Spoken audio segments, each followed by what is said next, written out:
Allegedly. Allegedly. Allegedly.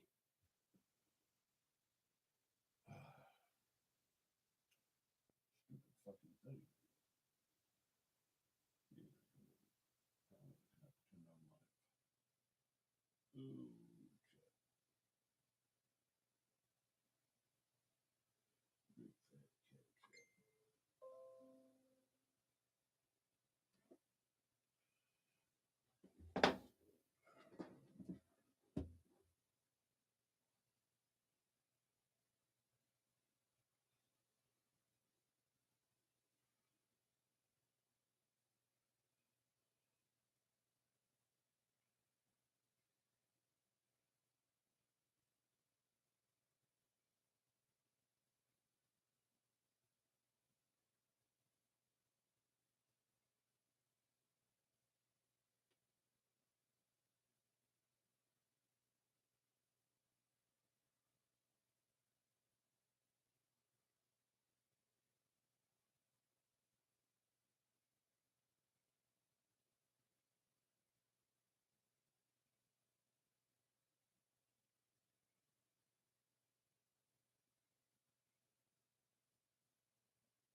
Hello, if you're watching me on YouTube, I'm just getting started. I'm fucking around with shit because they don't have a way to do it like a test run and see how things work. So if it looks crappy, fuck YouTube.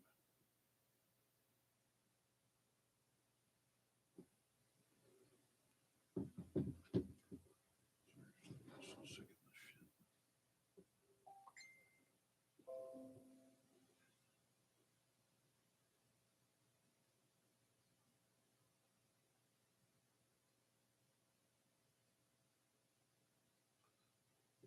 Told you that.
Mm-hmm.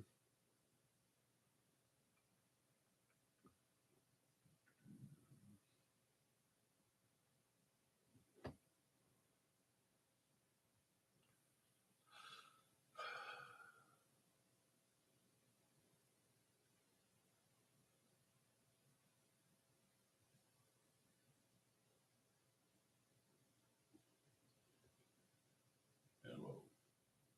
Goodbye. Peace about it.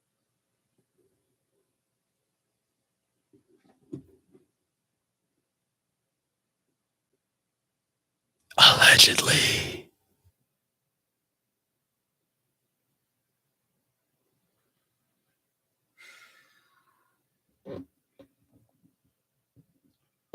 Suppose I need to be talking into this thing. That'll make it sound like really professional or something.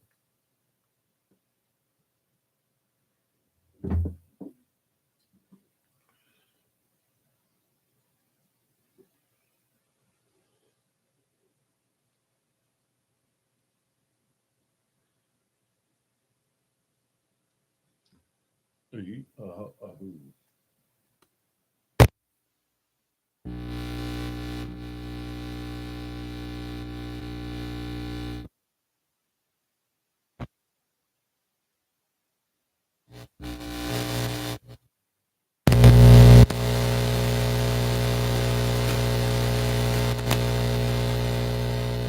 Allegedly.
Stupidity. Stupidity.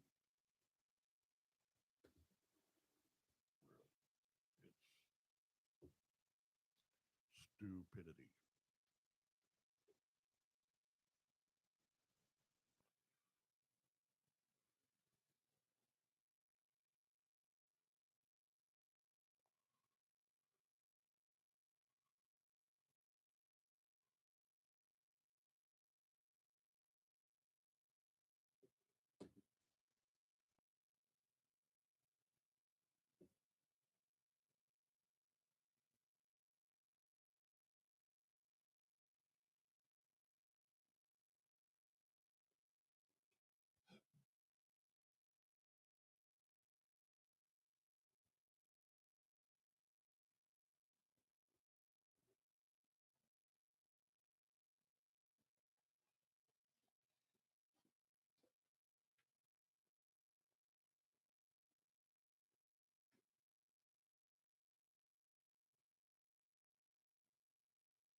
back.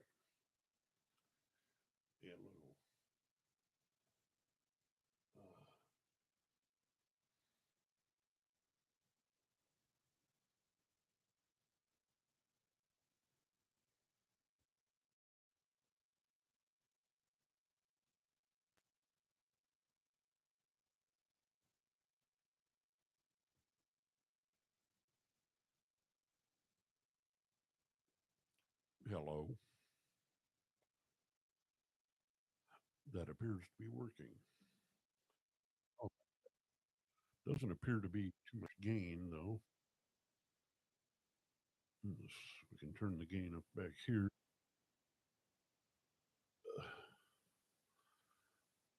It's a stupid thing. Some sort of digital podcast mixer. It doesn't work like any mixer I've ever encountered. Yeah. So it's pretty. Allegedly. Yeah.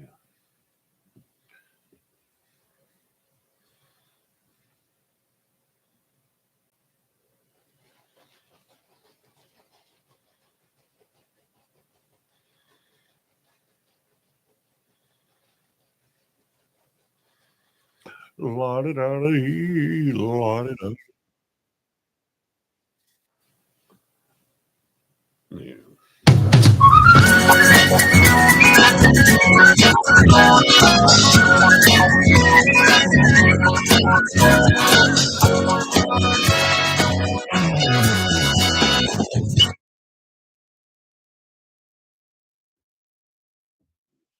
Well,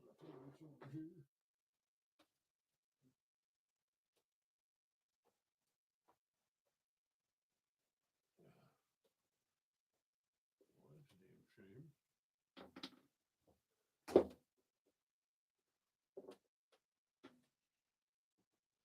Holy crap, that's gonna go. Piece of shit.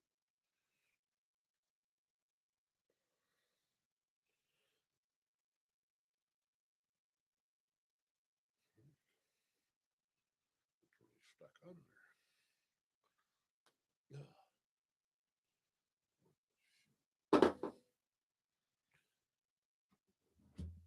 least I don't have anybody leaning over me and browbeating me.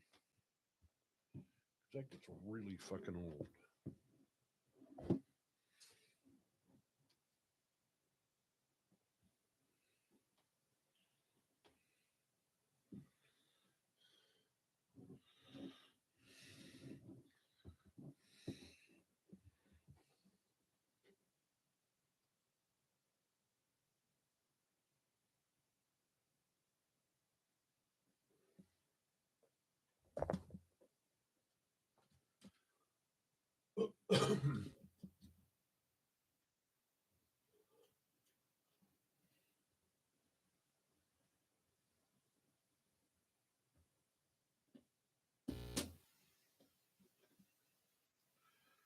Check, check, check.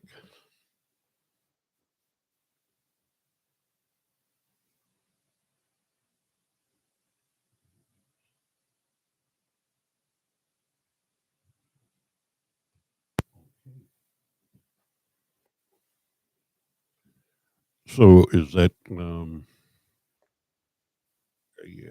I guess, or is it a no? Does that make no difference at all?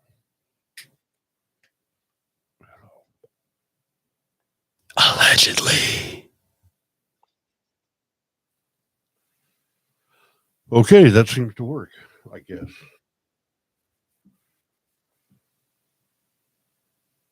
Allegedly.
And I'm live,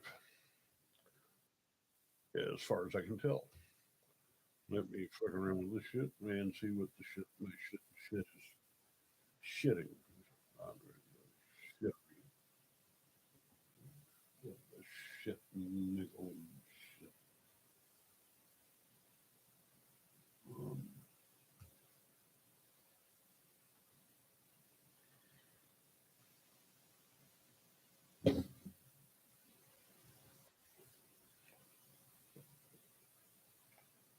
yeah. Okay, that appears to be me. I'm live. I'm live on Facebook. I'm live on YouTube.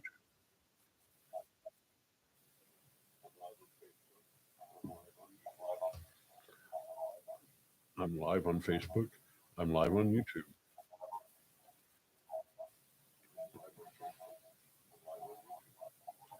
And someday I will. I don't know how I'm gonna fucking do it. I'm kind of digging the feedback thing though.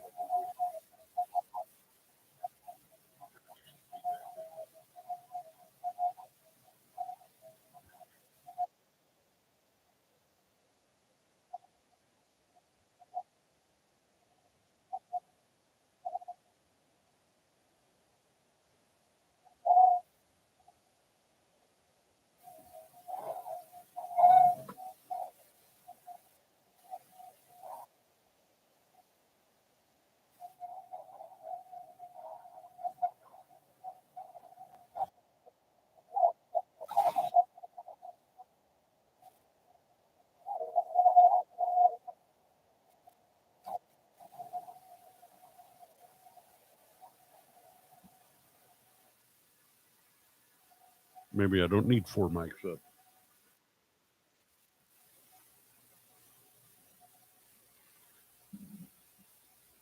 You know what I mean? There we go. Getting a little bit better at this each time.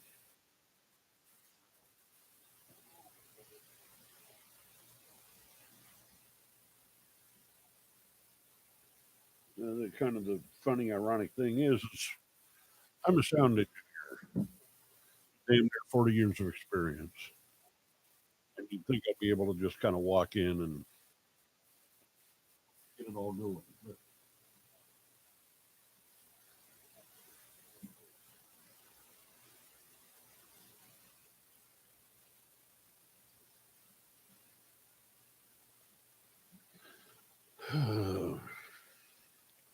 stupid, stupid, stupid. The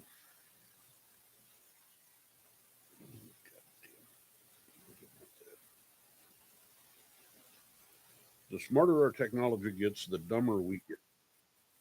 That's the real problem. It's not artificial intelligence; it's human stupidity. Kids at school these days just aren't being how how to think. Much worse, they're not being taught to think the way I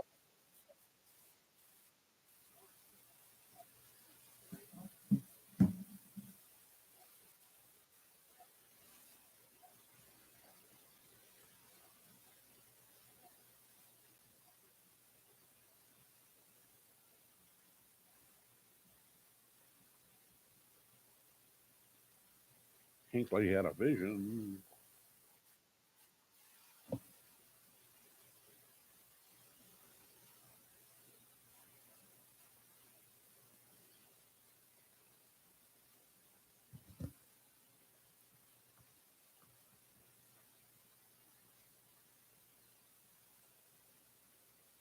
Anybody coming on yet? No, god damn it. Fuck you. Jesus Christ.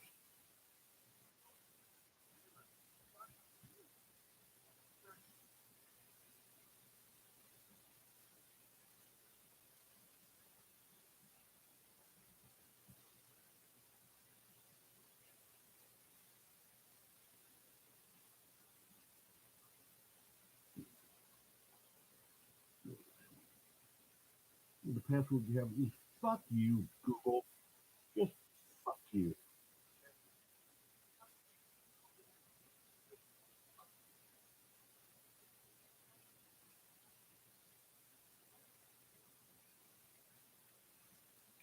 And now we're back to this horse shit. I heard Google is getting dragged into um, for some sort of monopoly shit. I hope they get nailed over.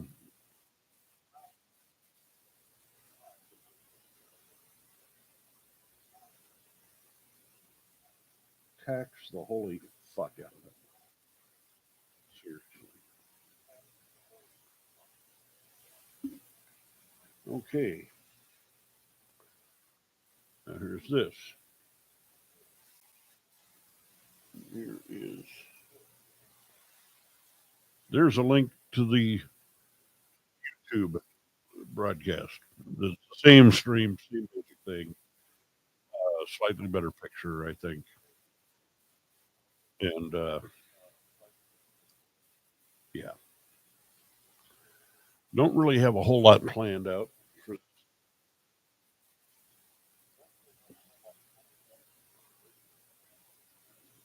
just kind of off the top of my head.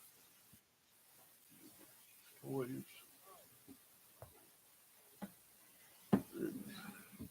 I put crazy conspiracy theory talk, and but I really have nothing in mind to talk about. And if you don't like it, you can just go to hell.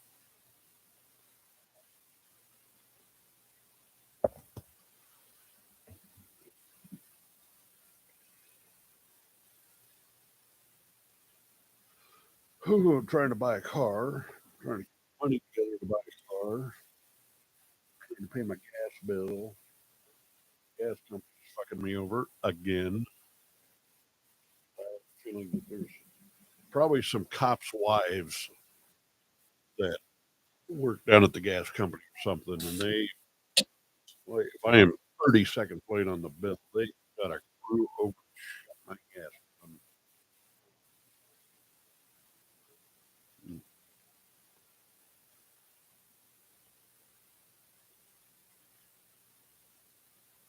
Oh, mute those. Does that seem to help a little bit? Does this make me a little louder?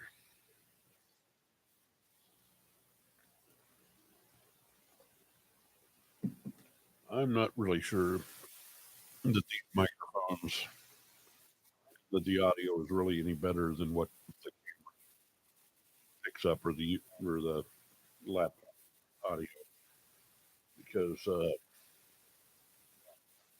it's, yeah, it seems that no matter how much space I have or don't have,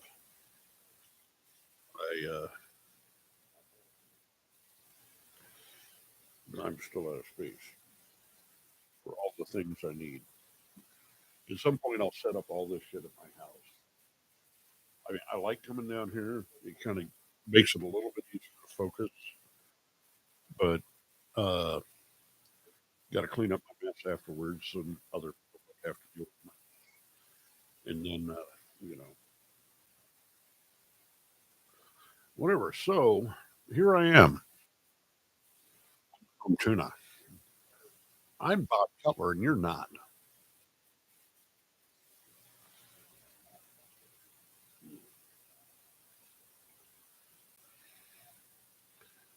And we could blip blop blue bloop a doo boo.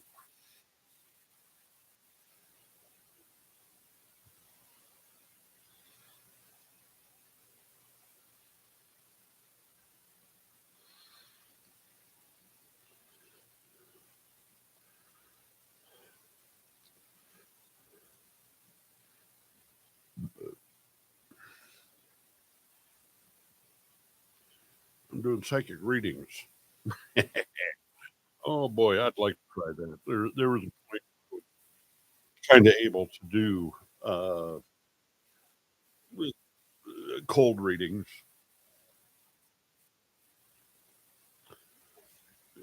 and it's all a load of shit. Usually, well, I don't know. I've known some people that I'm pretty convinced they had some abilities.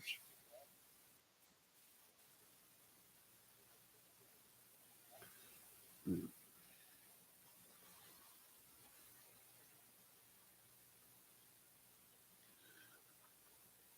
But like last night, I mean, we're still getting this together.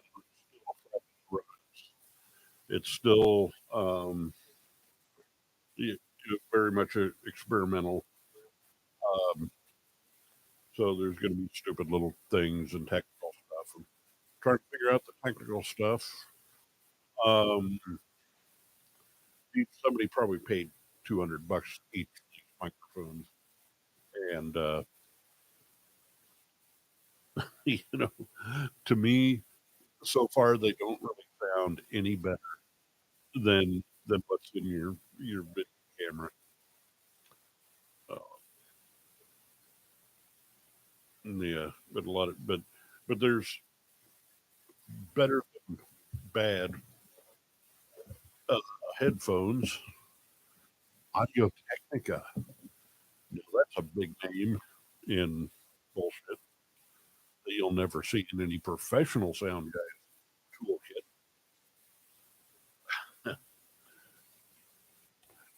But some kid will come in here and slap those on and talk through some phone and think, "Oh boy, I'm a podcast. I'm just like Seth Rogen or who is it?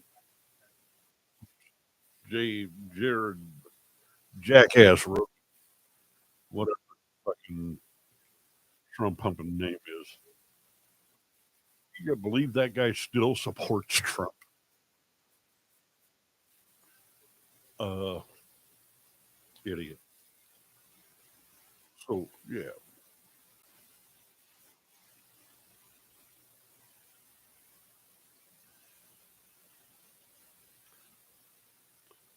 had to give that there a try.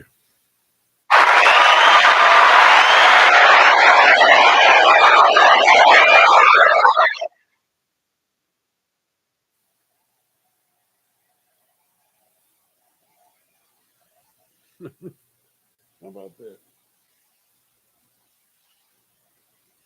Turn this down a little more. I don't know what sort of shadow banning is going on with Facebook as far as them not putting, getting my stuff out there. Allegedly.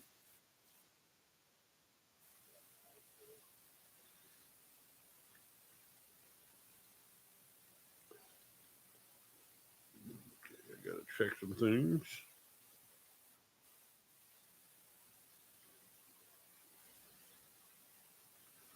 That's there.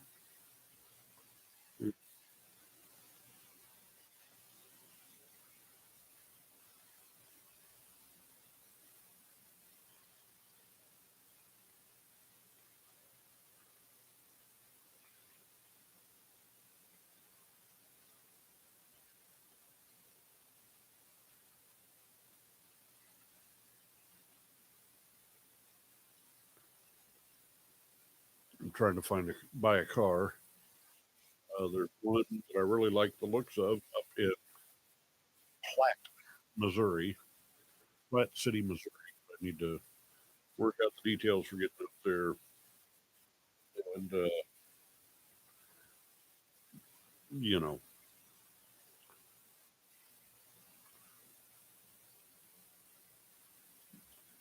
everything's a hassle. Everything's a mess.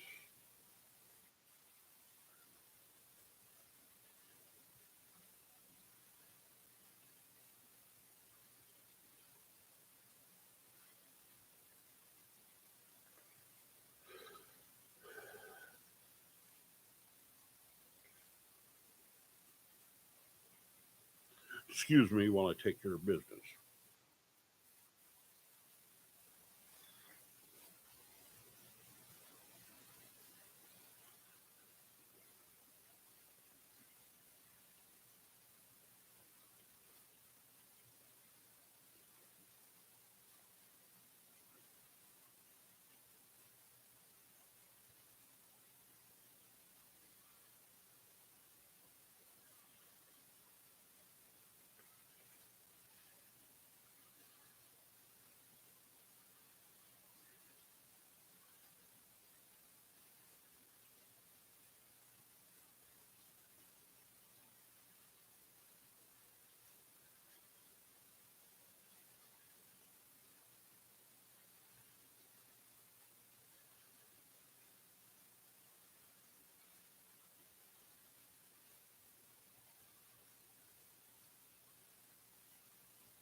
No, so there's that.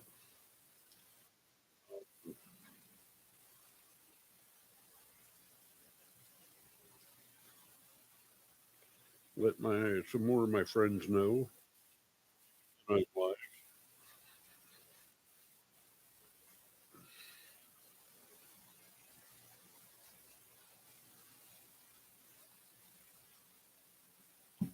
Kind of trying it earlier in the evening instead of way late at night.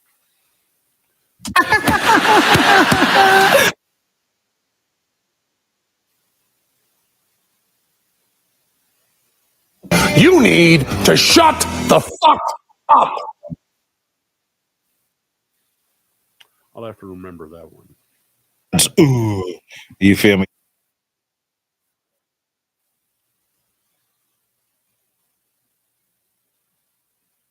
Hey, chef, let me ask you. Is that raw? Chef, it's under. I have another one. Give it to Come here. Answer my fucking question. the chef. It's wrong. Get up.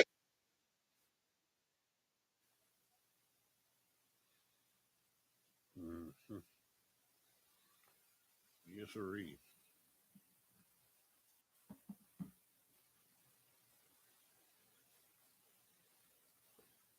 And I've got another iPad here.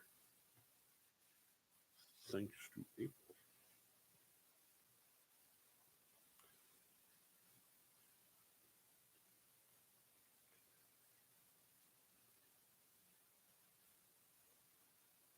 This car has racing stripes.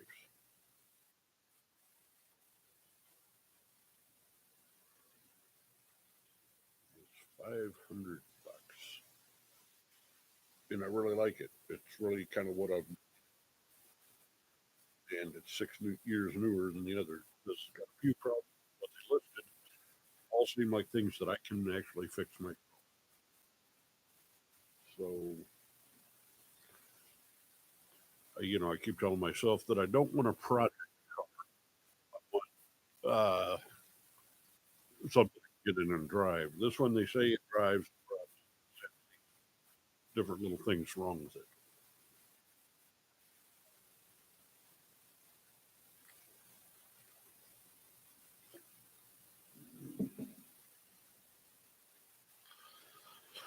Yes, indeed.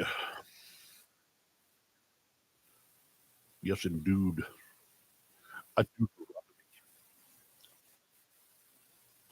and it needs a front brake job, which I can probably do that too. I'm a little bit.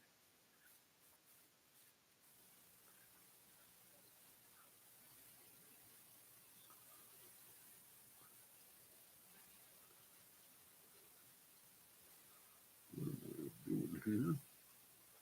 That's all.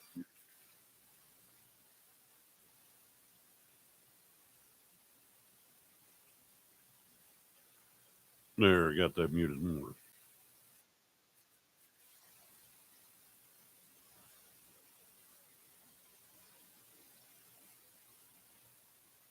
That's where I'm at.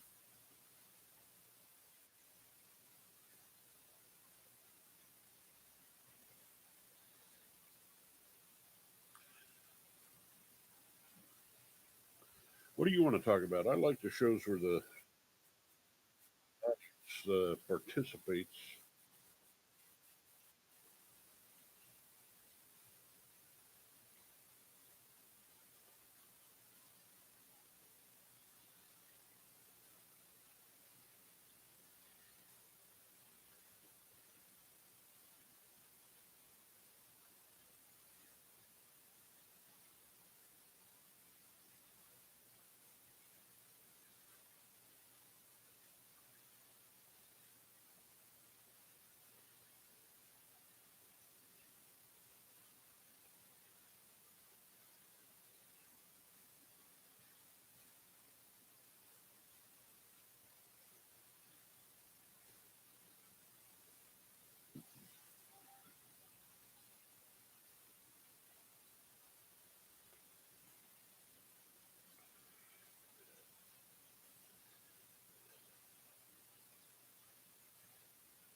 Oh, anytime I try to involve other people, things get all fucked up.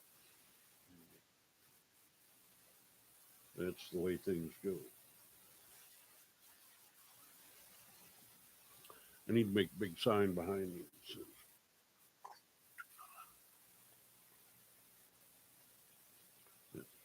oh, maybe I can listen to myself here. Fabulous headphones. How's that? Can I actually hear my? Can I actually turn this up and actually get some more volume out of it? It just doesn't really.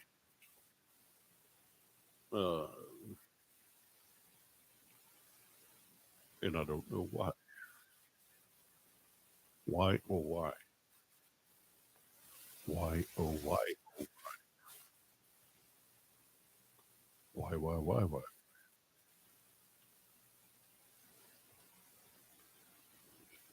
Dumb thing here. Got these headphones, and they're really just not very loud. And as far as I can tell, there's no direct way to turn them up. I don't see a headphone send. I don't see an aux send.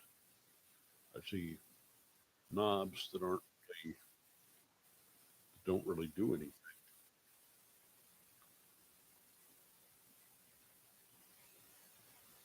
Yeah, really makes me wonder what the fuck they were thinking when they built this damn thing. It's a Rode DE, something else you'll never see in a professional sound guy's toolbox, little mixer for doing podcasts. Just have a sound pad, you know. Allegedly. so you can fly in something. Yeah.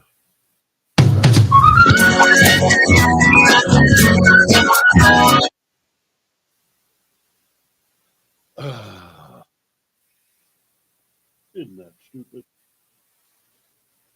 Who's watching? Go ahead and uh, get on chat, chatter at chat. I used to get like 1,200 people a night every time I get on here, and those days are apparently that was on the website that became Twitch, and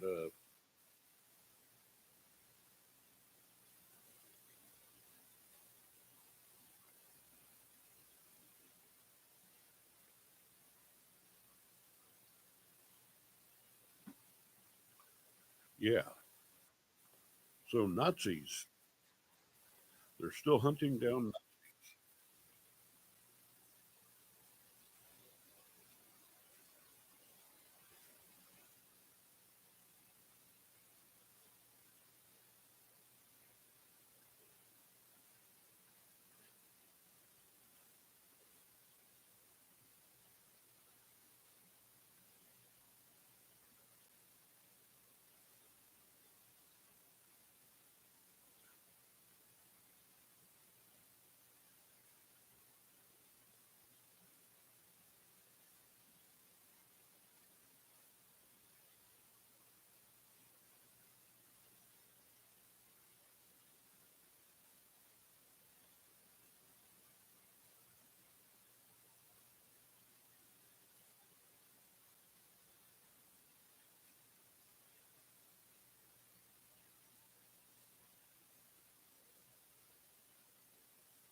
This is the new generation of Dr. Scott. We have 0 viewers out there, which is what I made. I don't know how to get viewers other than just sit here and watch people, wait for people to just kind of stumble on me. And yeah,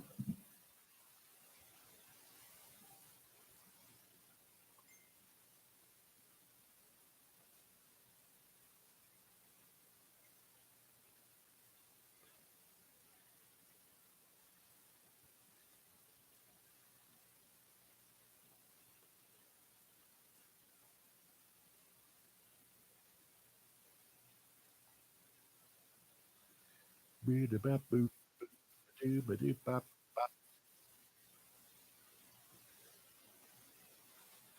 See, a lot of times when people are just sort of cruising around YouTube, they're going for the places where they see the crowds. A lot of the other people going up.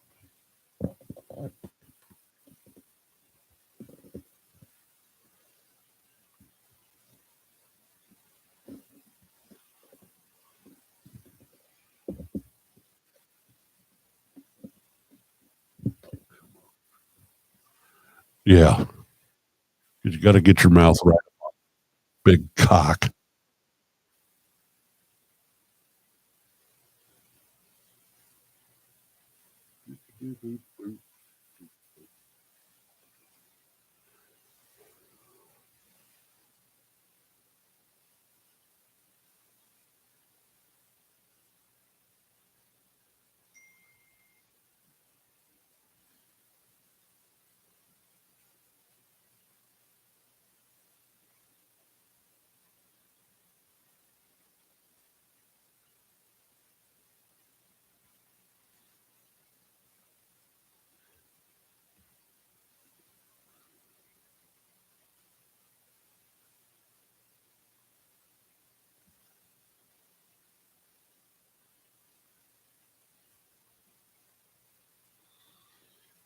Yeah, some people don't engage. That's okay. I don't care. I don't care. Why? Had a shooting range in my house earlier tonight.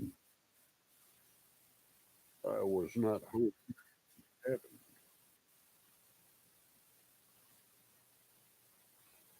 Which I guess is good.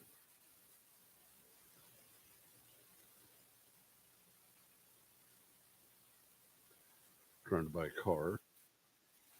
People put a car up on Marketplace and then you start messaging them. And I was like, yes, I'm very interested in this. Tell me more about the car. Sell me your car. And then they never get back. It's like, why the fuck did or did they sell it instantly?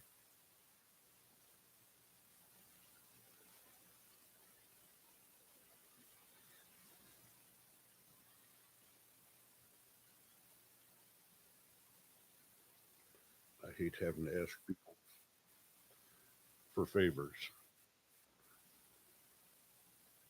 but sometimes you need help, especially when you don't have a car and you have to drive to a completely different city to go look at a car to buy.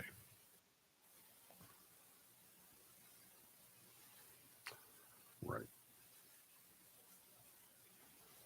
I'm going blind.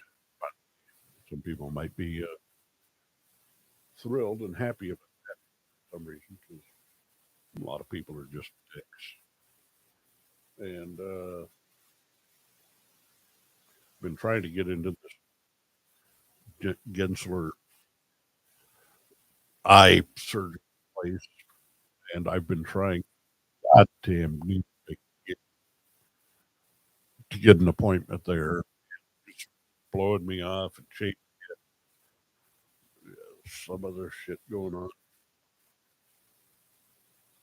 And yep, I got a viewer.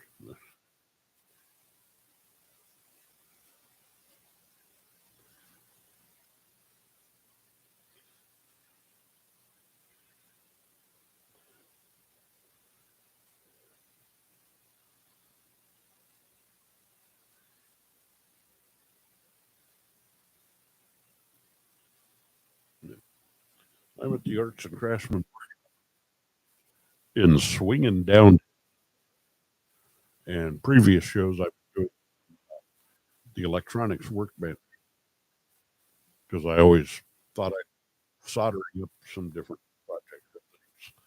But then it turns out I decided to try it in here because we got these nifty microphones, totally bullshit uh, mixers, and this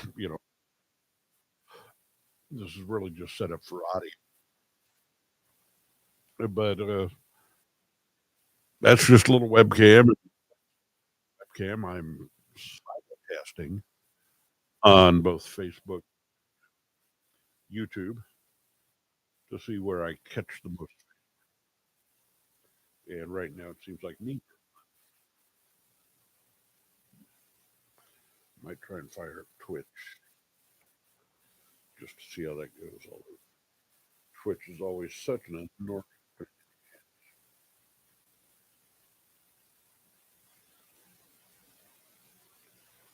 They fuck me around every time I go on. Like I can't log in and have to make a fucking thing, and it's just such a royal pain in the ass. But we're gonna try it anyway.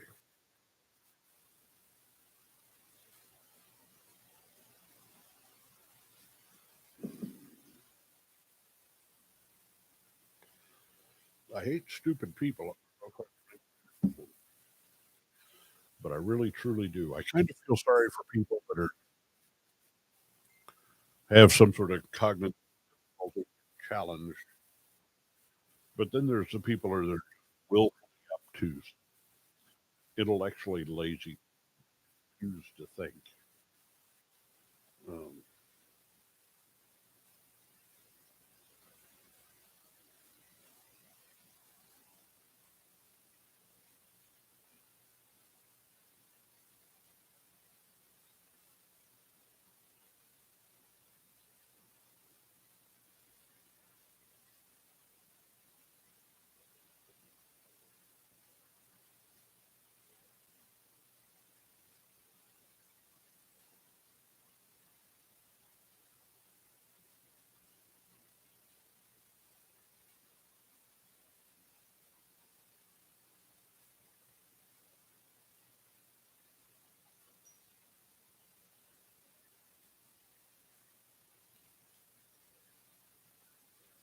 Hmm.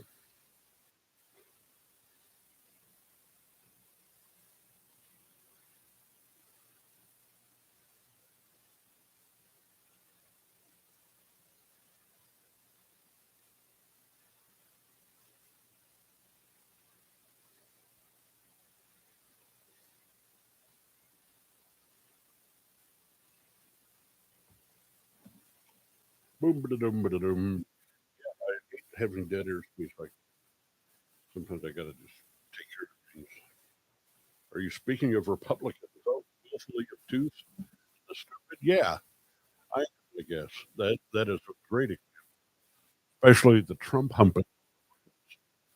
And right now, what I've been within the public, there's basically a civil war going on, and it's behind all the people Trump MAGA side and all the people like much more traditional Republican side. Um, the people that are just done full and all the cheap shots and crap, uh, the stuff that they always wanted the Democratic Party doing, but they're actually doing. You know that whole saying of every accusation is especially true for MAGA troopers.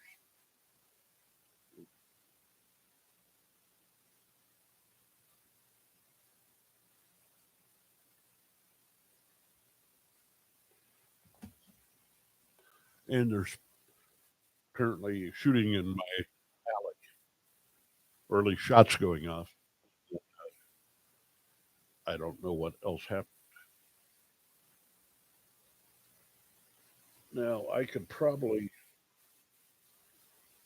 loop the scanner through this thing. I don't know.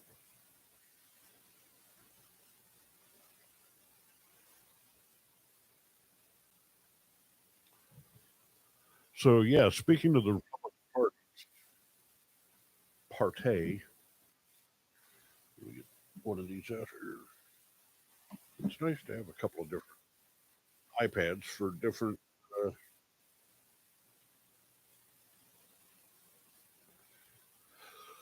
for different things. I can read off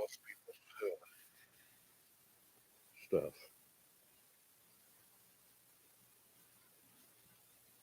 Hmm.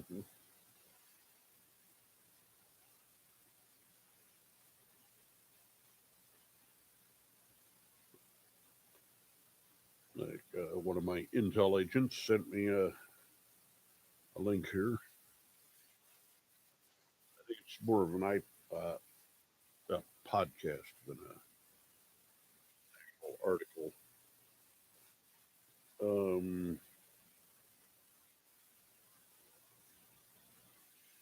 subscribe to Apple News. Oh, they want $10 per month. How about I subscribe? Apple subscribes to a big old fuck you. Uh huh. So I'm sorry. Yeah. Sounds like it's probably pretty interesting, but I'm not going to pay $10 to see it. Um, they're making enough money off me as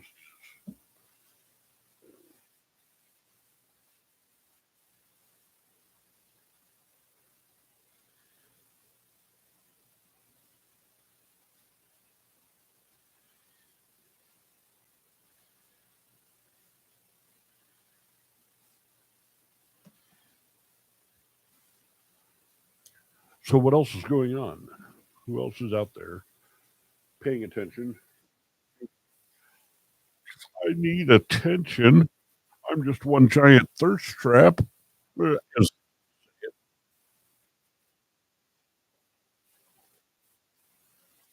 really is kind of frustrating. Go to all this trouble and nobody watches. But then again, you can turn that around and say, well, why is that? Well, it could be boring. Then I'm tempted to take my clothes off. on the edge of. Uh, yeah, so they want to catch the Nazis and put them on trial before they get too old. Now, my dad was too young to actually join the service, but got his mother to sign away some papers so he could actually join when he was 17 instead of waiting until he was 18. And he got into the Army Air Force, and but it was right tail end of the war, so he could get in on much. But he was all ready to go, all gung ho. He didn't have to. He was an only child, and his father was an only male child, so he had the perfect, you know, out. Uh, if he didn't want to go, he could easily get a deferment for being an only child. And but he wanted to go, and then the war was over, and he passed away a few years back. He was 92 years old, and so you got to figure a lot of the hardcore Nazis were probably 10 years older than him at least, like Goebbels and the Goebbels and the Gerbils and the Strotskys and all those whoever. So a lot of those guys are around, and in some ways you look at that like give it up. What are you really going to do? How many more can you really? They got all the big ones, almost all. There's a lot of conspiracy theories. There's some problems with Project Paperclip, where our intelligence, uh, this is a big problem. This is probably one of the biggest conspiracies theories out there, and it's one you never hear people really talking about, which means it's probably true. And that is that Project Paperclip. Part of the spoils of war is you get to capture all the scientists and engineers and really bright people that were do things. Uh, and so we brought a lot of those people over here. Von Braun and who else that we put to work in a lot of our NASA. But Eisenhower and RFK, uh, but they were pretty adamant. The Oval Office, the White House, was pretty adamant. Uh, no Nazis. Truman, I think, no Nazis. We don't want anybody that was actually a willing participant in the Tea Party. Uh, so people like von Braun were supposedly clean. They were just scientists conscripted by the Nazis, and they just wanted to practice their craft. And so, who better than the Nazis? Nobody else was paying that well, and happened just happened.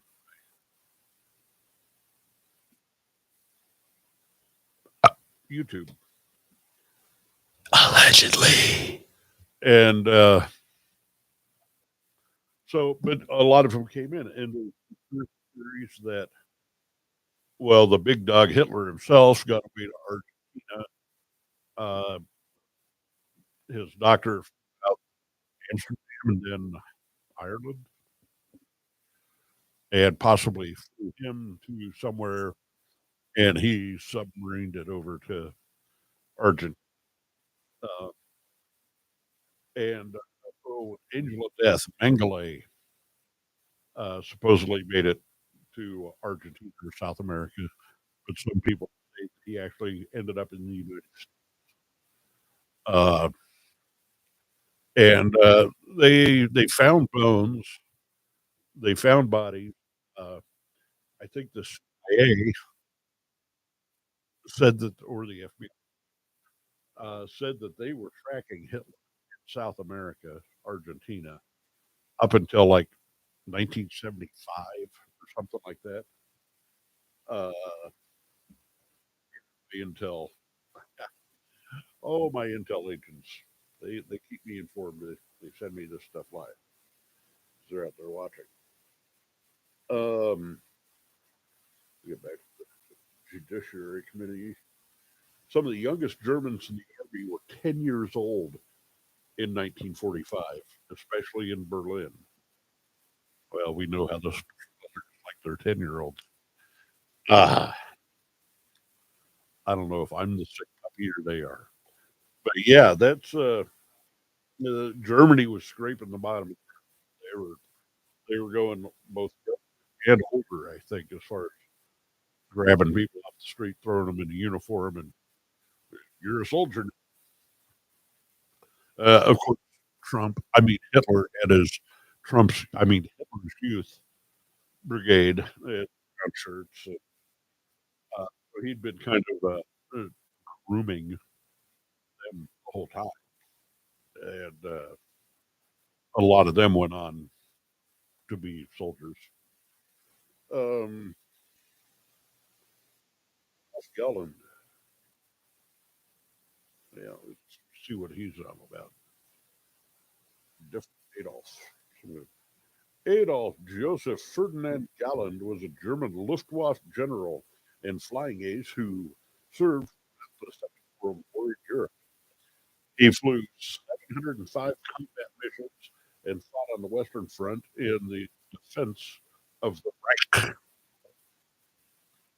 He was born in 1912 and died in 1996 in Remagen, Germany. Okay, 20 some years ago. His spouse, Heidi Horn, Annelies Ladveen, Sylvia von Donhorf, and yeah, there's some dates there. They died in 96, 73, and 63.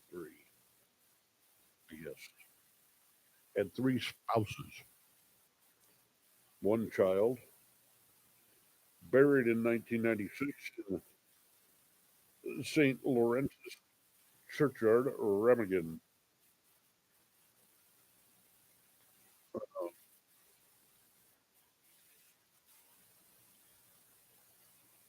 Yeah, now was he Hitler's pilot? Is that what you're saying here? Um, oh, there's a whole rogues gallery here of Nazis.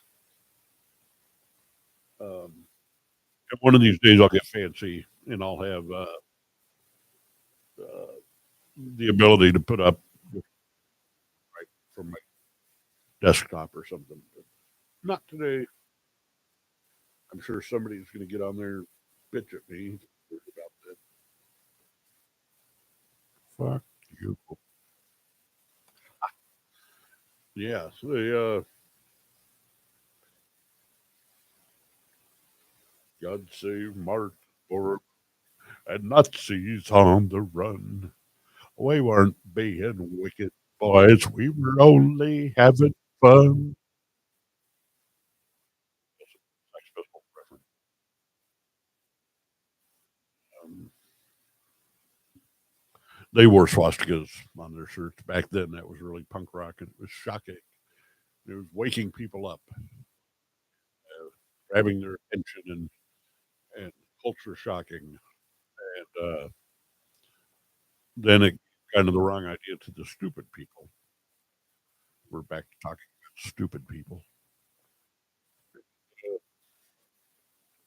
yeah. And here we got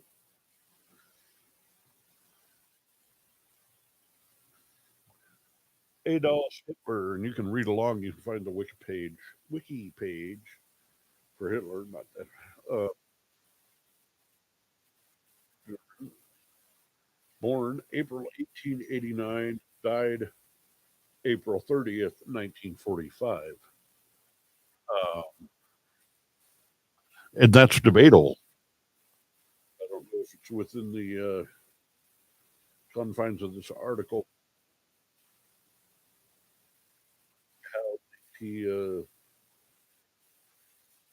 when's the latest they could confirm that Hitler was alive, and I don't know if there is like extradition problems with Argentina. I would almost think, when you got a worldwide war criminal, somebody like Adolf Hitler responsible for 10 or 12 deaths, that I think you can override just about any country's extradition policies. You just send SEAL Team 6 in to snatch, and then you turn around and you look at the country like, okay, uh, why are you hiding Nazis? What else are you hiding? Maybe we go down here, kick your door in, and look around a little bit. Yeah. So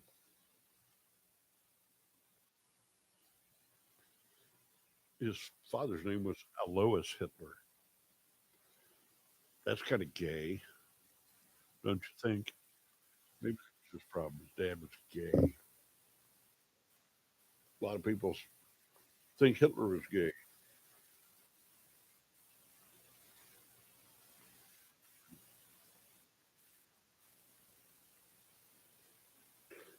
Nazi official Hans Frank suggested that Alois's mother had been employed as a Jewish family in Graz, and that the family's 19-year-old son, Leopold Frankenberger, had fathered. That's kind of interesting. No Frankenberger was registered in Graz during that period. No record has been produced of a Leopold Frankenberger's Jewish residence in Syria had been illegal for nearly 400 years. It would not become legal again until decades after Alois. So historians dismissed the claim that Alois's father was Jewish. Kind of sounds like a big cover anyway. That's people here in the chat. Yep, a lot of Nazis, research and scientists, being overpriced. Yeah. It's springtime for Hitlers. Don't be stupid. Be a smarty. Come and join the Nazi party.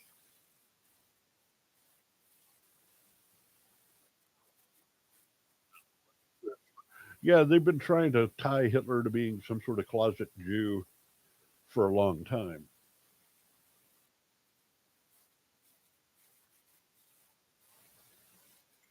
UFOs to start show up. They have been showing up. Um,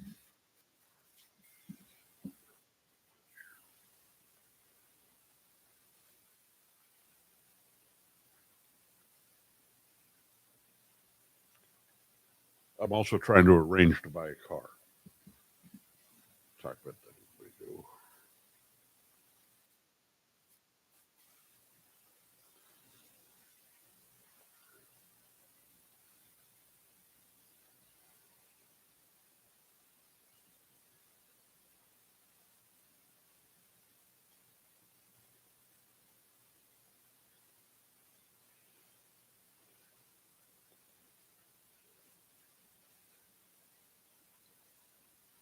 Sorry, folks. I just got to take care of some business here.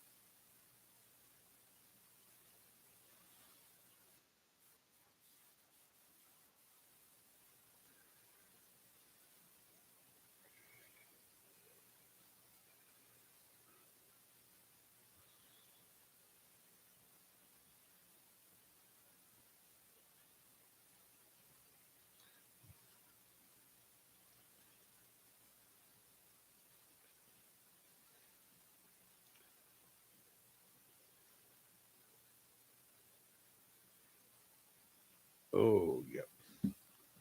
Yeah, there's a car off in another city that I really like. It's the exact kind of car that I've been wanting, and it's cheap. It's in my price range. Got a couple little problems, but I really want it. There's McKee here. You have a car showing tomorrow. Really, the one that I asked you to go look at, or this other one?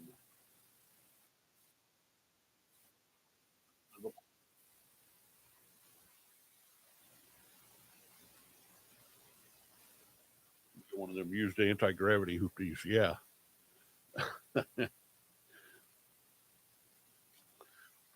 This one is up in Missouri. Ooh, all the pretty pills. And it, it says they say it starts and drives, but it has some other problems, like a camshaft position sensor. And I already looked it up on YouTube and watched a couple videos, so I already know how to fix that. That's something I can totally do on my own. You just pull the starter, pop, which is in the way of the thing, and then you pop it off and pop the new one in, and that's it. Says it needs new brakes on the front end, new rotors, and this are but probably do that too. Um, I don't know where my little special pliers are, but I can manufacture there.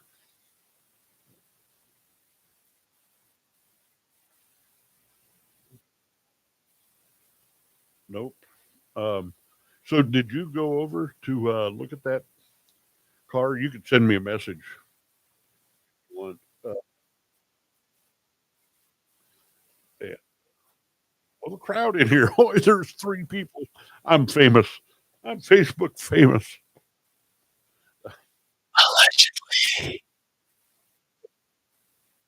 Come on. Okay.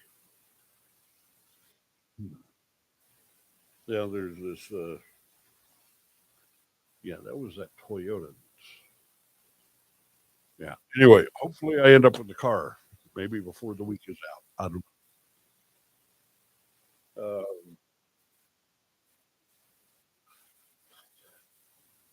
Yeah, I have to get up to Lawrence and probably figure out a couple of options for that.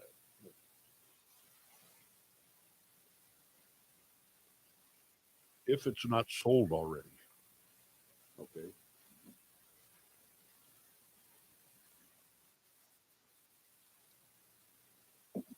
Now, this one I saw today is a 2009 HHR. It's got the half panel back and racing stripes. Um, it seemed like the most serious thing, as far as what they listed in the ad, was that it camshaft sensor, so it jerks a little bit. Okay, and then the brakes on the front. But I've messaged them and said I'm really interested in this. Will okay. Well, maybe that's not. Or they break down and then I'll be like, oh, fuck you.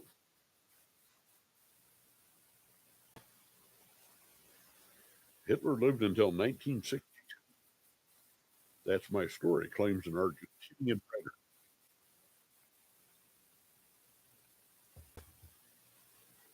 A startling theory that the Fuhrer survived in exile until age 73 was examined in a book. Now it's British authors are now it's British authors are accused of plagiarism.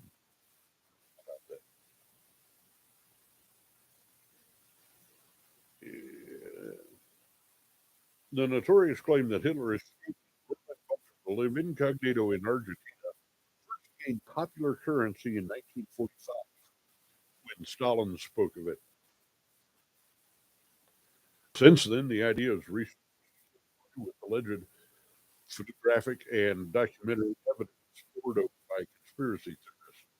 Now, the theory that the German leader allowed has followed his fellow Nazi Adolf Eichmann, Joseph Mengele, South America, is at the heart of a fresh row. The author of the 2000 book Grey Wolf, The Escape of Adolf Hitler, which was made into a documentary film earlier this year. I'd like to see that. Have been accused of plagiarism by journalism in Argentina. Abel Basti claims research has been unfairly used to substantiate claims made in the book Grey Wolf, published by Sterling Publishing, based in New York. Challenged the accepted view that the Fuhrer shot himself in his Berlin bunker on 30th of April 1945, and that Eva Braun also committed suicide by taking cyanide, arguing that American intelligence officers turned a blind eye to Hitler's escape in return for access to Nazi war technology, like little flying bells and time machines, Kecksburg UFO and who's German technology. Gerard Williams and Simon set out the case for the scenario almost too horrible to contemplate that the Fuhrer and Eva Braun made a home in the foothills of the Andes and had two daughters. Yes, that's horrible. Hitler, they claim, escaped punishment and lived out of tranquility in the Patagonia until his death in 1962 at the ripe age of 73. The publisher built the book as the result of 5 years trying and interviewing eyewitnesses and piecing together mountains of evidence.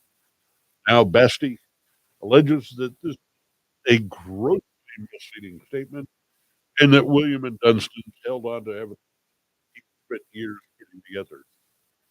Williams, a British TV journalist who has worked for Reuters, the BBC, and Sky News, and his co-author Dunstan firmly denied the claim. Basti did in no way invent the idea of Hitler being alive in Argentina, Williams told the Observer. Books on the subject existed as far back as 1953 and 1987. I've never plagiarized anyone's work. The author of over 50 books on history hasn't either. We're both very aware of the law. Blah, blah, blah. We don't care about your squabble over the book. We about his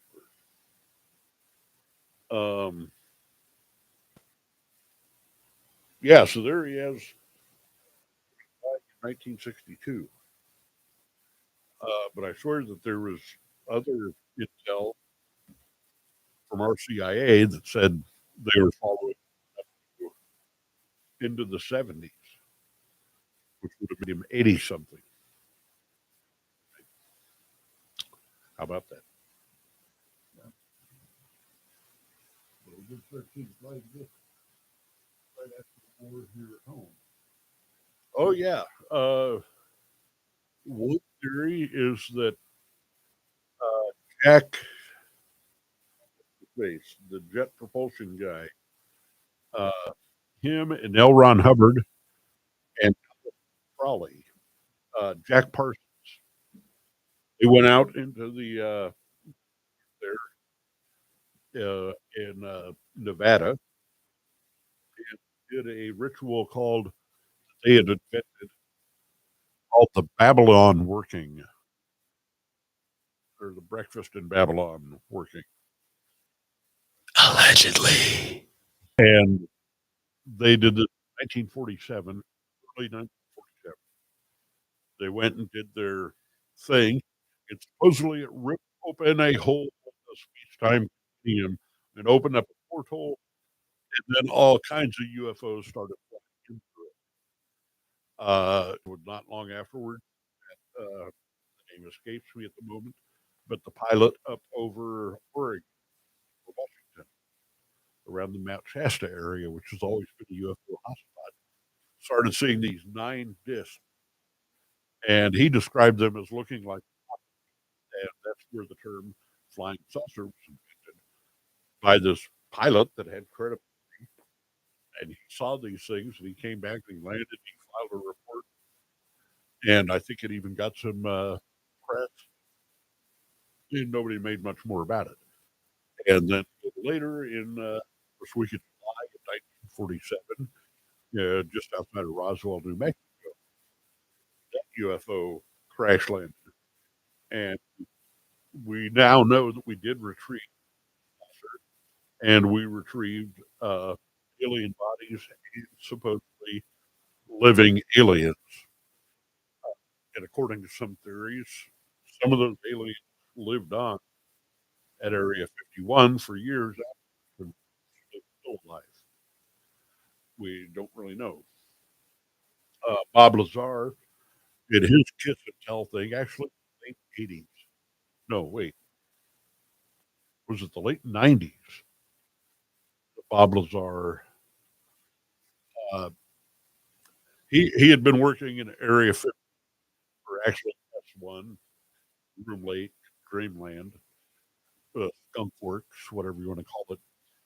And then he went on a Denver or Las Vegas, we'll never know.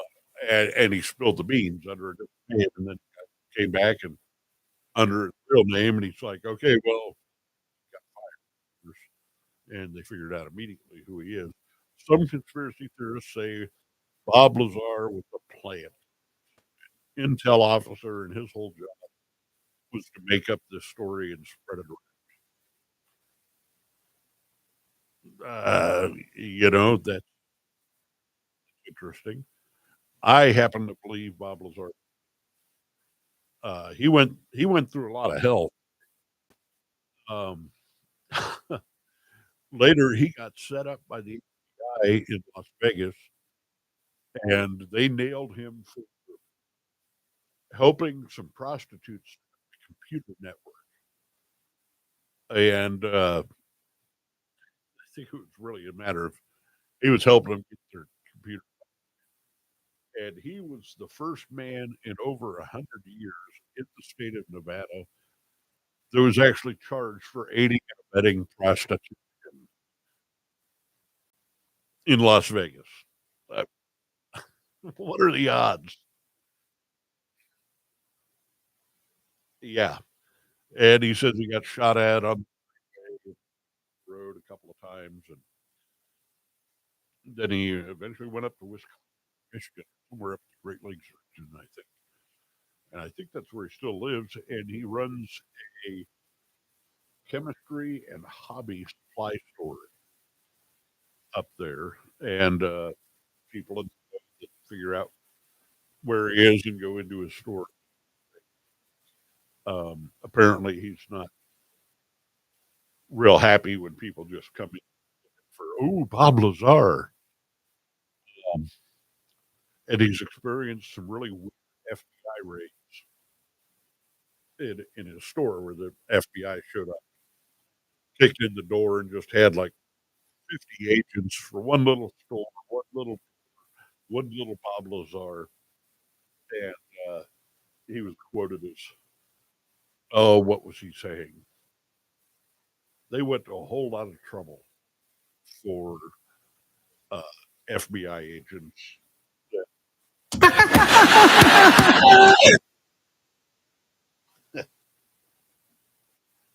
that just after he just thought it was fake now, and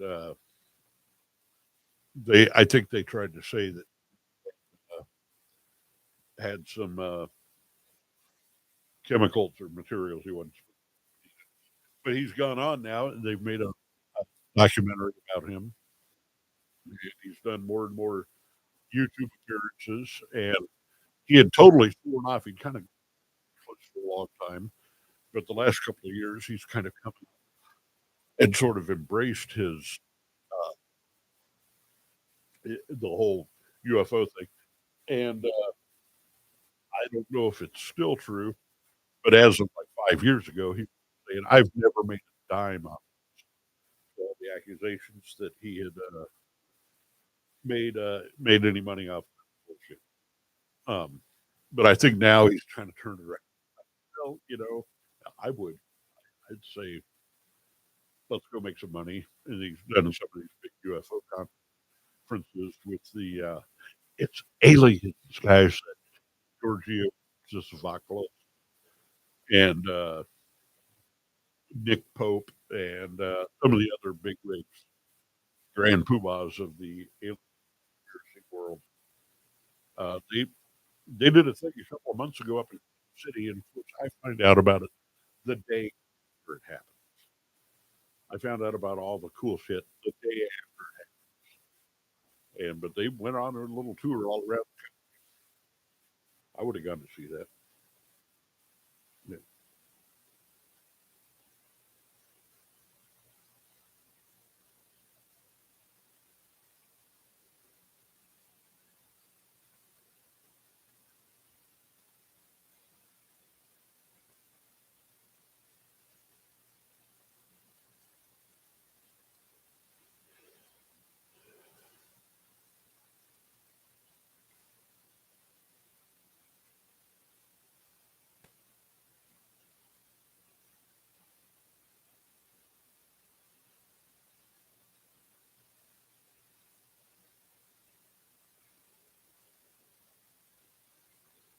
I'm multitasking.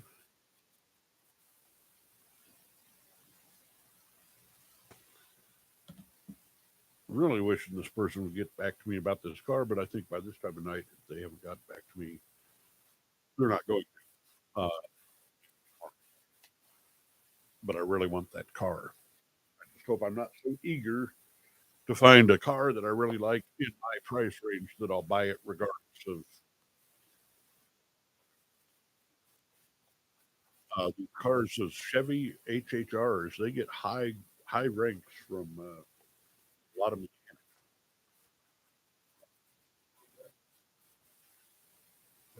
The Hilton Hotel has been really interested in anti-gravity, and apparently has invested. Now, is that the Bigelow guy, or is this somebody else?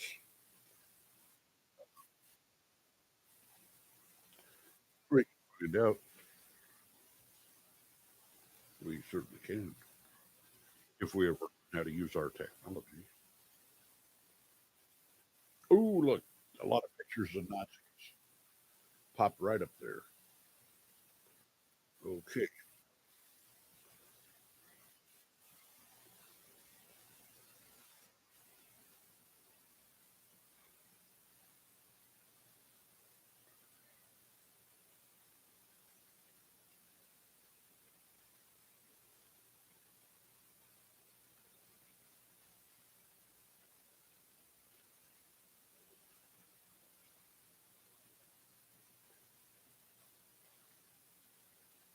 what is gravity? And can we develop anti gravity technology? Yeah. Now, Bigelow, he, he's deeper than just a rich guy that's invested anti grav technology. He owned Skinwalker Ranch. I hear that he has now sold a year or two, but he owned Skinwalker Ranch for I don't know how long, 10, 20 years. Uh, and that is a place in, I think, in Nevada or Utah. They, where there has been for centuries reports of all kinds of crazy goings on. Native Americans in the area had a lot of tales about what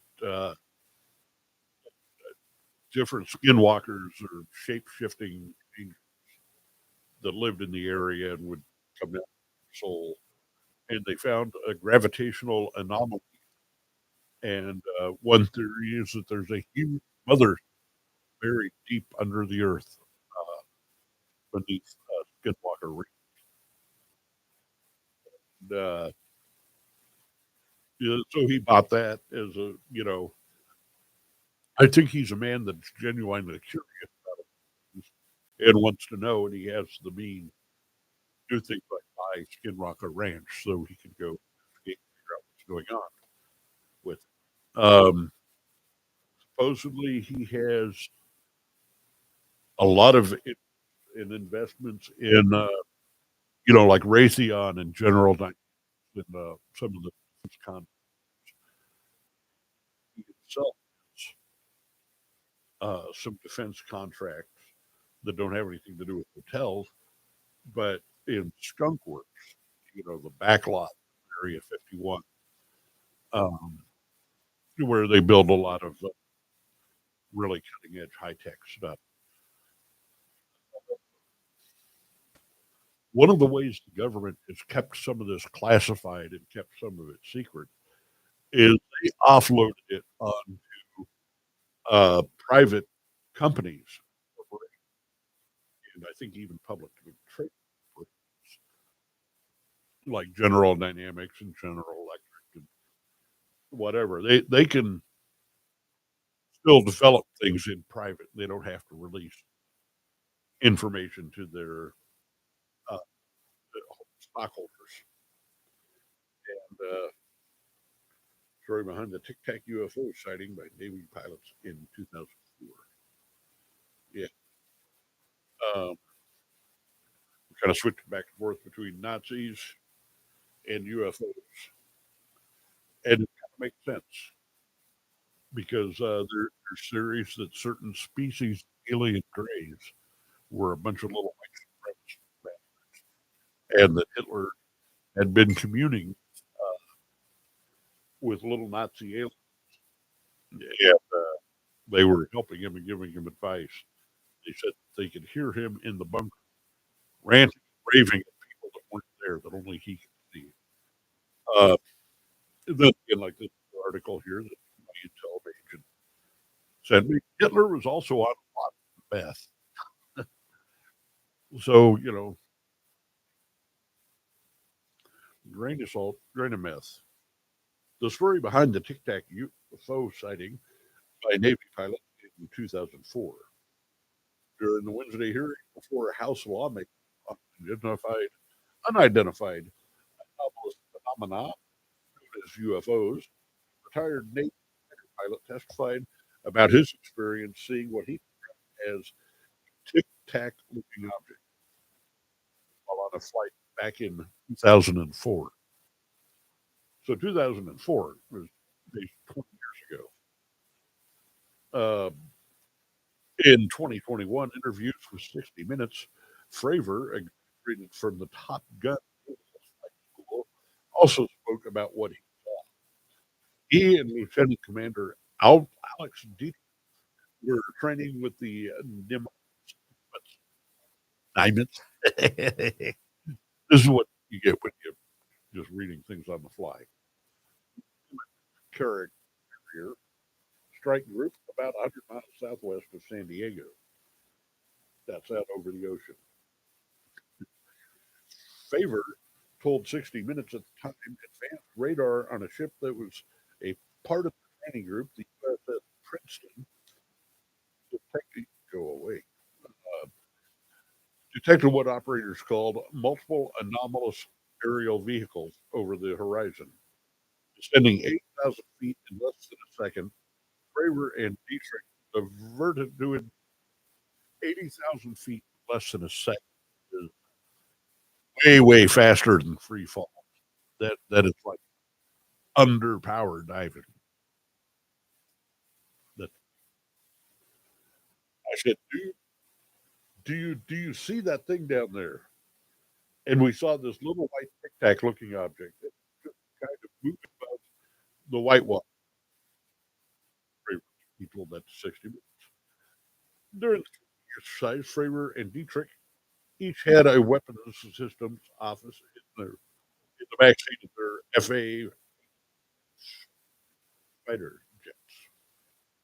There was four of us in the airplanes, literally watching this thing for roughly about 5 minutes. Fravor said at 21, and Fravor went on for a closer look, and he described the tic tac object mirroring his movements, saying it was aware we were there. The object was about the size of Fravor's FA-18F, with no markings, no wings, and no exhaust plumes.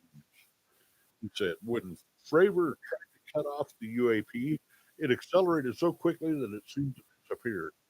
He said it was detected roughly 60 miles away less than a minute later. So 60 miles a minute is fast. 60 miles an hour. Me math not so good, but it's fast. Okay, so like I said, well beyond material science and the capabilities that we had at the time. Pay attention to the words you use in here.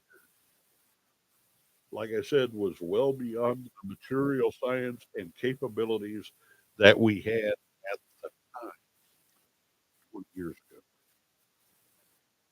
Oh, that we currently have or that we're going to have in the next 20 years. He backpedals. Actually, uh, make it sound like he's in on something. He testified Wednesday before the House Oversight Committee on National Security Subcommittee.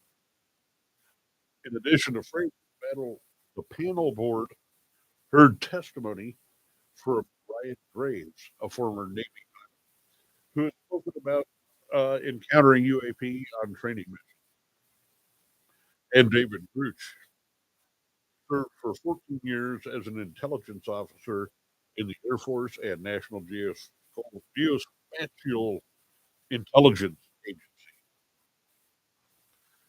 Agency, NGIA. Now, I'd never heard of this one before. I'll have to look into this. The National Geospatial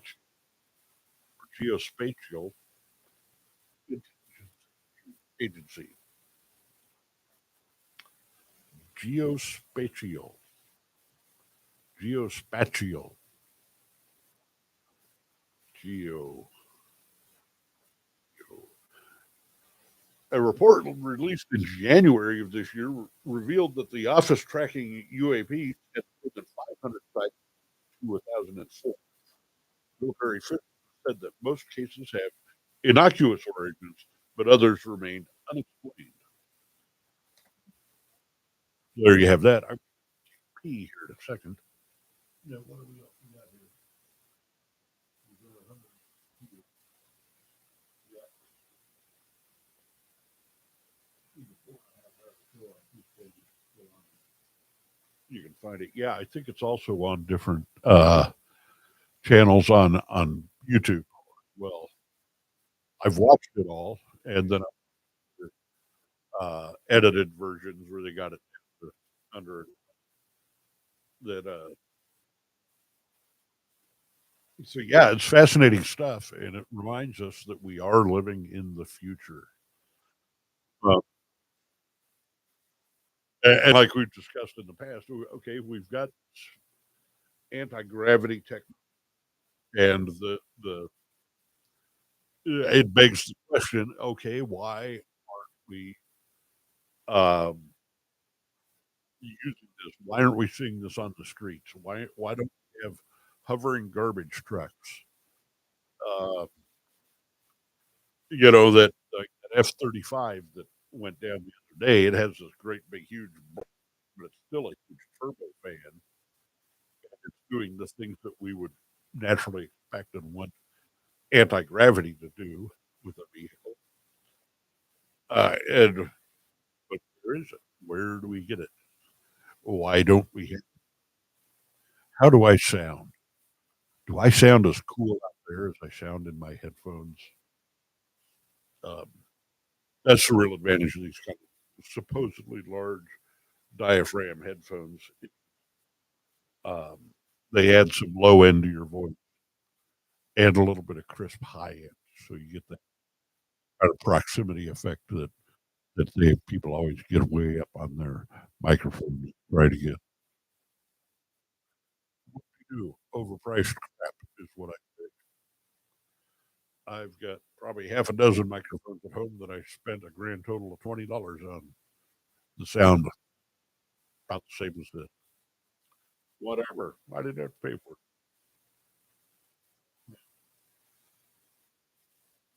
Whooper. Whoopee. Yeah, this is I'm in the little room podcast, and they got this little digital mixer down here that I'm not real impressed with. I got it up to my laptop. I'm webcasting Facebook and YouTube. and I think I'd be better off if people went and saw me on YouTube. A yuba dooba dooba. And anyway, I'm gonna get up and take a pee real quick, and then I will be right back, and we will continue.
Hey, man, you corny.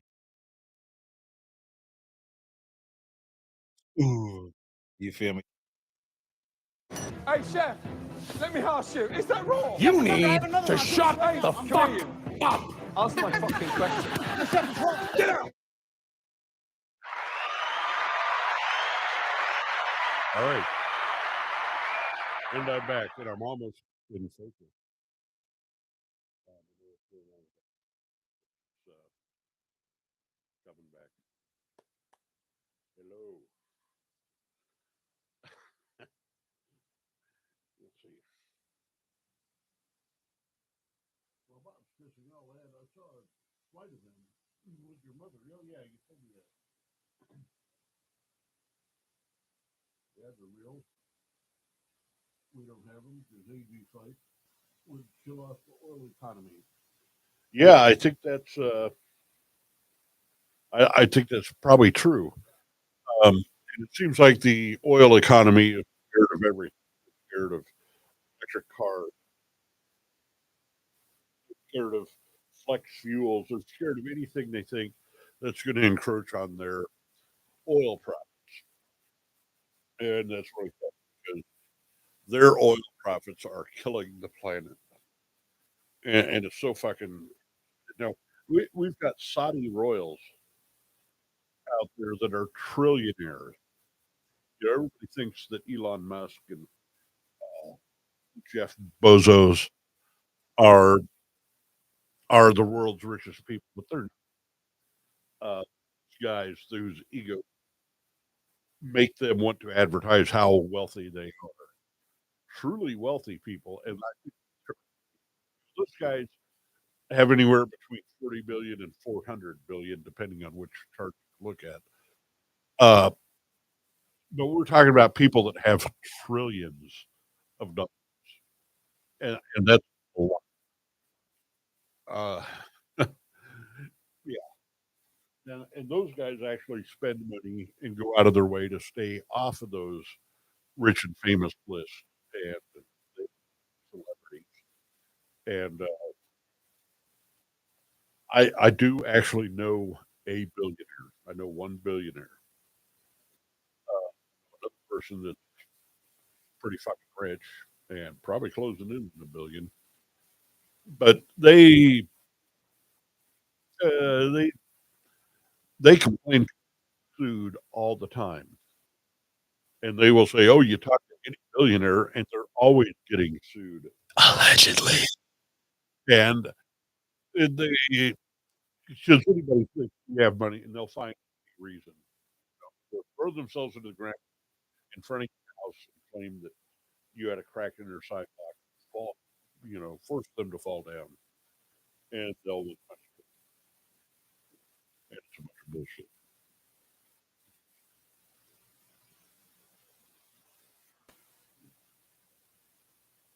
You like the Royals?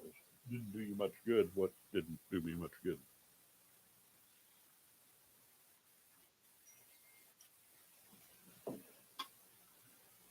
Um,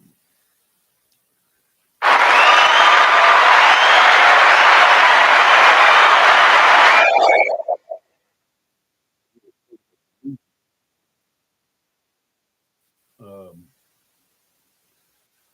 but yeah, they you know those people certainly aren't going to turn away their money. One of them is the heir to the David Leventis David Leventis shipping line, Greek ship magnate, and his father owned all the Coca-Cola bottling and distribution in Africa. There are 28 countries in Africa, and he was born in Nigeria. And in a way, he's kind of an Elon Musk type, uh, except not a white supremacist.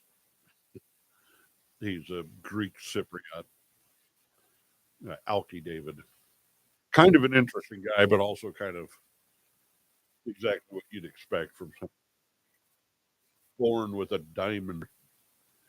Yeah, and just has a lot of money. Now, what's going on with my YouTube stream? I'm also webcasting on YouTube. I don't really know how to promote that other than spamming Facebook with my YouTube.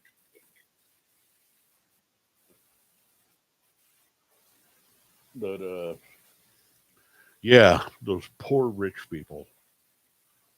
But doesn't it suck to be them?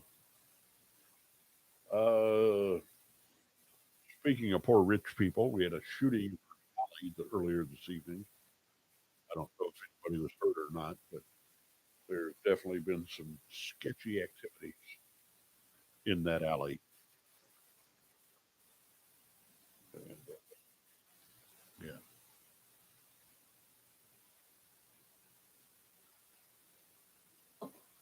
kind of makes me not want to walk home later. But lightning only strikes once, right? It's not going to happen a second time. Uh, Gunshots in my neighborhood are not unusual. This is Kansas after all. And we just don't know any better. Allegedly. I there's a little sound pad on here, and whoever else does podcasts here, it's whatever thing loaded up on there. I didn't bother loading up any. There's a bunch of different sound pad apps and things, and I can use the crap uh, for some of those. Uh, Allegedly. so here's the thing. Yes, we have anti-grav technology. That means they have access to other technology that can save tons of lives. What's up with that? Well, like you and some other people have suggested, that it's all about depopulation, depopulating the planet. I just don't believe that they're going to do that by polluting everybody to death. I think the pollution thing is just sheer, uh, like the Koch brothers. They don't want to. Uh, they don't want to spend money putting filters on the smokestacks on all their dikes. Uh, they don't want to adhere to stricter logging uh, rules and regulations. Burp. Profession.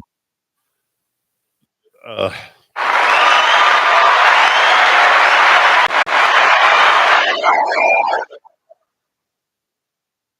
so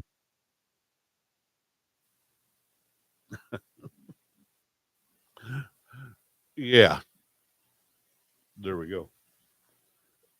Yeah, they want to save a few bucks by not having to adhere to environmental standards or controls,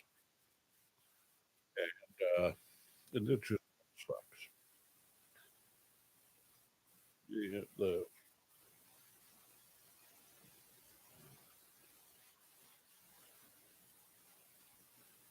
there's no smoking gun if you do it that way. Right. I still think if they were really serious about depopulating the planet, they would find a way to convince people not to have any more babies. Like China, 30 years ago, tried a single one baby policy, and I don't know if they're still doing that, but it led to a lot of nasty things. Goes and have a baby, and they have a girl. They sometimes they'd kill it, brutally kill it, try again, and other times they would try and set that child out for adoption out of the country, and because in their society over there, boys are worth more. Boys are better. Uh, a boy child will make them more money.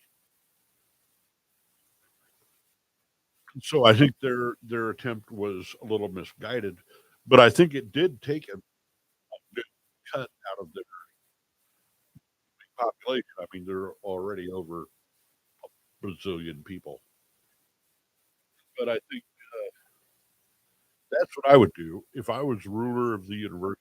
Decided that we needed to populate them. You go for keeping people from having more babies, like in some of the undeveloped countries, uh, they have just like they did here in the United States up to 50. Uh, People would have 12, 13 kids. On my grandfather's, on my mother's side of the family, there's several on that side that had like 14 children. My grandfather, James Frank, was one of 16 children. And yeah, and on on the other side, on my dad's side, he was an only child. His father was the only male. His one family tree grew very thin, and the other one was pretty fucking. So you want to reduce the number of people, reduce the number of babies. Now, one thing people have been freaking out in the United States is supposedly we we're having a dearth, a population implosion. Uh, Gen Xers and baby boomers didn't have as many parents as their parents did. The typical baby boomer had like 2.5 children, two and a half kids or less, and uh, and then a lot of people my age in my generation are having just one or two kids, and part of it is you have infant mortality rates that are huge. People have 16 kids, eight of them through puberty and into adulthood. It's a much safer world, contrary to what some Republicans and people have you believe. And it's infant mortality rates aren't nearly as horrible. So people don't have to have as many kids. They have one or two kids.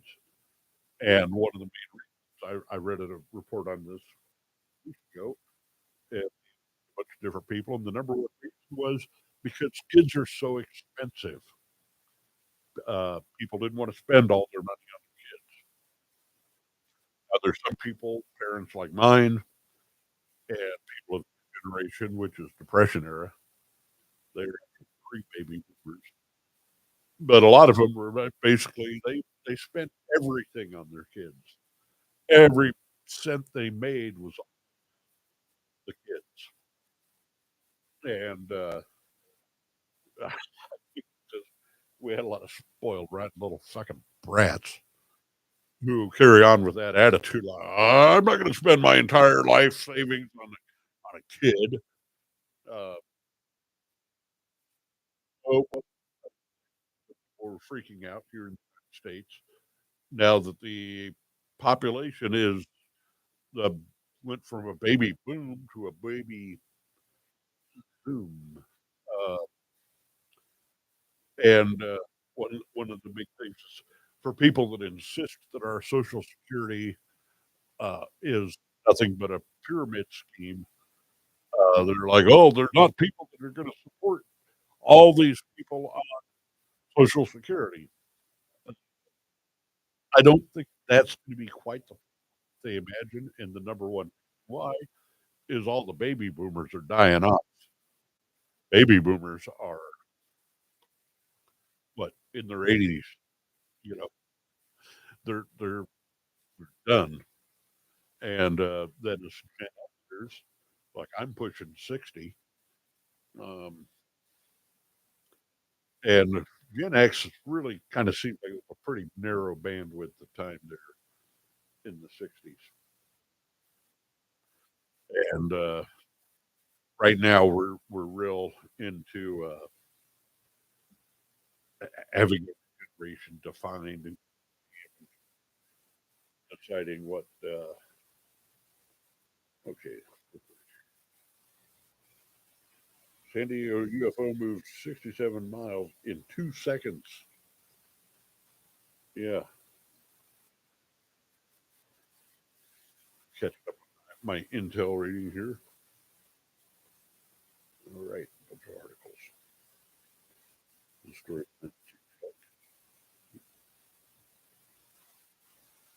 The Navy pilot says the UFO he saw off of California was not of this world. When British pilot tangled with the baffling Tic Tac shaped UFO. Yeah, that thing was moving pretty fast. I watched the videos. A lot of the videos seem really underwhelming, like because we want a little craft with a frisbee with a domed little guys with antennas flying along. I suspect that the Tic Tac they saw was actually a drone, probably created by some. Uh, that area off of San Diego, uh, between the Catalina Islands and kind of on down the ocean, just outside of California, been a high UFO sighting area, uh, and they suspect that there's large underwater UFO, and that's where this. Uh, Whistleblower tells Congress the U.S. is concealing multi-decade programs that captured UFOs. Yep, I think that's true. Bob Lazar said when he worked at Area 51 that there was either 7 or 9 UFOs that they had in these big rooms on the side of a mountain, and they had big doors painted camouflage to look like the side of a mountain. And he said when he'd come into work, they'd walk him in and walk him right past these. And he said he always felt watching him see what he would do when he saw the craft. And he said at one point he reached out and he ran his hand along it, and then he got a couple of times and got real threatened. Whistleblower tells Congress the U.S. is concealing multi-decade program that captured USOs. These days, words enunciate. From the AP News, Washington, AP. The U.S. is concealing a long-standing program that retrieves and reverse engineers unidentified flying objects aboard. A former Air Force intelligence officer testified Wednesday in court to Congress. The Pentagon has denied his claims. Now, when was it? In the 80s or 90s? Uh, the Corporal Philip Corso wrote a book called Day After Roswell, and he details about how he encountered the wreckage of the Roswell UFO while he was stationed at Fort Riley, Kansas.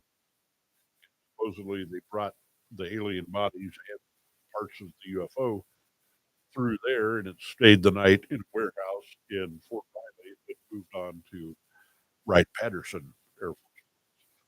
He was later recruited, picked out to have the job in the working with what he called the nut file or the nut, and it was all bits and pieces of technology that come out of UFOs. And his job was to go seek this technology to various defense contractors and American corporations, and that's where we came up with things like Velcro, supposedly of alien technology. Also, microwave ovens, and supposedly the printed circuit board and solid state electronic transistor. Although transistor I do not find credible, because Bell Laboratories was working on a transistor in the early 40s in part of see transistorized circuits in in military gear and walkie talkies. Went from being these huge and backpack size things to these much smaller shoebox size things. They had uh, transistors in them. So if those come from UFO, it wasn't because of Philip, because he didn't do this until in the 50s. So after the 1947 Roswell incident, but his story is still very credible and it's very backed up by his the facts of his employment work. As a matter of fact, my namesake knew Philip Corso, and Philip Corso talks about him in that book about Bob Cutler, my great uncle.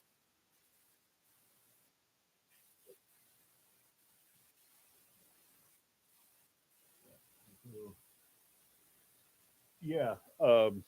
Well, in his book, what Corso says that he encountered the bodies. He was walking around Fort Riley, and a friend of his was guarding a warehouse. Hey, come check this out. Look at this shit. And pulled the tarp off of. He said there were several child-sized coffins, and they opened it up, and he like there was alien bodies, and the stuff was on its way to Wright Patterson, which means they probably drove it right through Topeka, Kansas. So yeah, but but that was stuff that they captured outside of Roswell in 1947. It was a couple of years later that he got the job, and he would take the things, the little pieces of technology, and he would seed them to different corporations. They would make great advancements in technology, and war has always been good for medical advances. and there's all these wounds. They have to figure out how to save people's lives, and like super glue was a medical invention, and it was originally used to glue wounds shut so they wouldn't be trying to sew people up on the battlefield. They could just glue, and then super glue found a lot of uses in a lot of other places. So, yeah, Philip Gerson, the day after Roswell in his book, he handed stuff out to different big defense contractors, and a lot of times he didn't know where it came. Just like here's some foreign technology. It's from the Russians. Whatever you figure out what it is, what it does, and give the government a chance at the technology. But then there was a lot of patents and things like that that people would make a lot of money off. Allegedly. And yeah, so we this is really this has been going on since the 40s. Uh, Retired Major David Gruch's highly anticipated testimony before the House Oversight Subcommittee was Congress's latest foray into the world of UAP, or Unified Aerial Phenomena, which is the official term the U.S. government uses instead of UFO. While the study of mysterious aircraft or objects often revokes top and little green men, Democrats and Republicans in recent years have pushed for more research as a national security matter due to concerns that sightings observed by pilots may be tied to U.S. Well, of course, um, blame it on the Russians, blame it on those commies, all of those dirty commies. Yeah. Uh, Reagan was fond of saying, just imagine if our world were to encounter a violent alien force from outside of our planet, how quickly we could resolve our differences fade away, and join together and unite to fight external force, an external extraterrestrial force. And thus was born Project Blue Beam. Some say that a lot of this UFO is really a false flag type thing. People up get us scared of UFOs so we can get Russia and other countries to de-escalate and come back, you know, make great whoopee. But Cruz said he was asked in 2019 by the head of the government task force on UAP to identify all programs related to the task force's mission.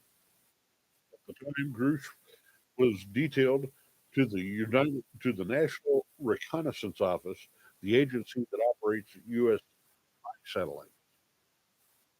I was informed, of course, of my official duty of a multi-decade UAP crash retrieval and reverse engineering program to which I was denied. I'm going to say a lot of this classified stuff. If you don't have the correct classification, they're not going to tell you about it. It's the murky world of tri-letter agencies. Asked whether the U.S. government had information about extraterrestrial life. Birch said the U.S. likely has been aware of non-human activity since the 1930s. Said. The Pentagon has denied Gross's claims of a cover-up. In a statement, Defense Department spokesman Go Gou investigators have not discovered any verifiable information to substantiate claims that any programs regarding the possession